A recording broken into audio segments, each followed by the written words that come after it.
சத்தியத்தை பேசும் சம்பவங்கள்.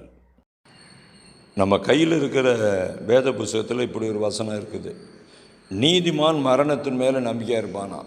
யாரும் இதன் மேலே நம்பிக்கையாக இருக்கிறாங்க, ஆனால் நீதிமான் மரணத்தின் மேலே நம்பிக்கையாக இருக்கிறானா. அது மாத்திரமா, சாவு ஆதாயம், மறைப்பது ஒரு ஆதாயம் என்றும், மரணம் ஒரு அருமையானது, கர்த்தருக்குள் மரிக்கிறவர்கள் பாக்கியவான்கள், இப்படிங்கிறது மரணத்தை குறித்து ஒரு ஆசீர்வாதமாக சொல்லப்பட்ட ஒரே புஸ்தகம் நம்முடைய வேதாகமம்.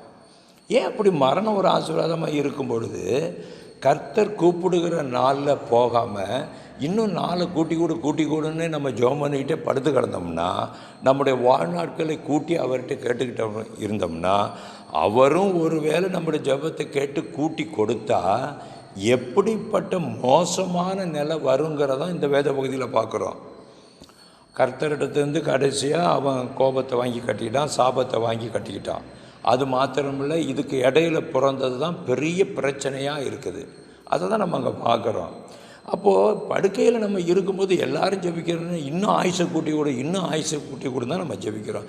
யாராவது இப்படியெல்லாம் ஜெபிக்காதீங்கப்பா, இப்படியெல்லாம் ஜெபிக்காதீங்க, கர்த்தருக்கு சித்தமானால் ஆயுசை கூட்டி கொடுக்க முடியாது, ஜெபம் பண்ணுங்க, அவர் குறித்த நாளில் நான் போக ஆயத்தமாக இருக்கிறேன்னு ஹாஸ்பிட்டலில் இருக்கும்போதோ மரணத்தின் பள்ளத்தாக்கில் இருக்கும்போதோ யாராவது ஏதாவது இப்படிப்பட்ட வார்த்தைகளை நாம் சொல்கிறோமாங்கிறத கொஞ்சம் யோசனை பண்ணி பாருங்கள்.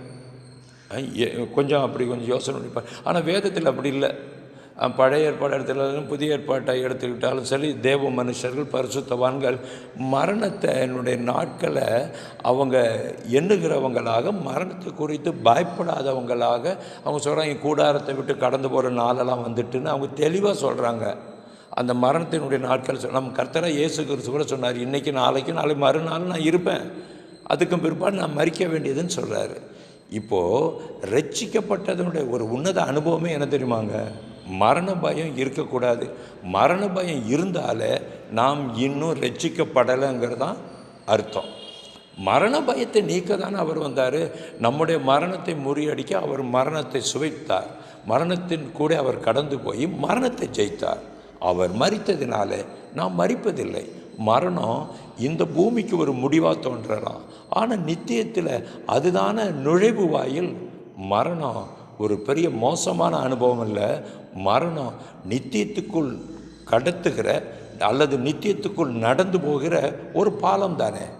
அப்புறம் ஏன் ஆயுசை கூட்டி கொடுங்க? நம்மளாம் இப்படி ஜெபிச்சா என்ன?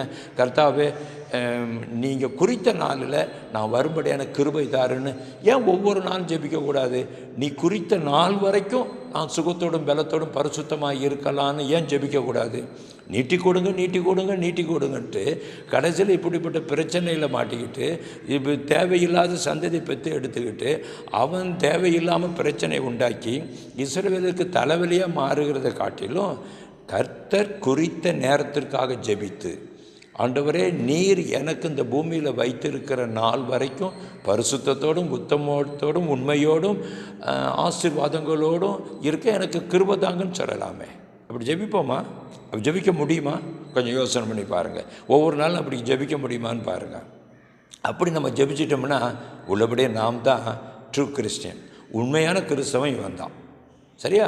நல்லது. கர்த்தர் நம்முடைய மரண பயத்தில் நீக்கிட்டு டெய்லி இப்படி ஜெபிக்கும்படியான கிருபை கொடுப்பாராக. என்ன ஜெபம் பண்ண போகிறோம் தெரியுமா?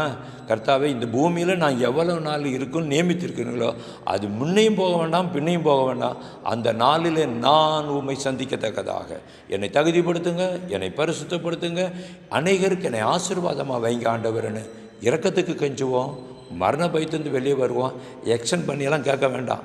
இருக்கிற வரைக்கும் கர்த்தருக்குள் ஜீவித்து அந்த நாளிலே நித்திய ராஜ்யத்துக்குள் பிரவேசிக்க தேவன் என்னையும் உங்களையும் விசுவாசத்தினாலும் பலத்தினாலும் பரிசுத்தத்தினாலும் கிருபையினாலும் இரக்கங்களினாலும் முடிசூட்டுவாராக. ஆமேன், ஆமேன்.